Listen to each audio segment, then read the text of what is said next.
এই বিংশ শতাব্দীতে এসে এই রকম একটা দৃশ্য দেখতে হবে, এই রকম একটা বর্বরচিত ঘটনা ঘটবে, যে ভিডিওটা প্রথমে দেখে আমি অবাক হয়েছি এবং বিশ্বাস করতে পারছিলাম না যে এটা আমাদের সময় ঘটেছে।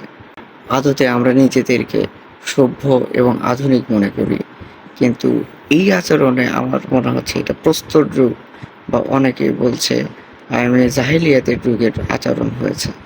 আমি বলবো তার চেয়েও নিকৃষ্টতম আচরণ হয়েছে, কারণ কতগুলো লোক আশেপাশে ঘিরে ছিল, কেউ ভিডিও করছিল, কেউ দেখছিল, কেউ প্রতিবাদ করতে আসেনি, কেউ বাঁচাতে আসেনি।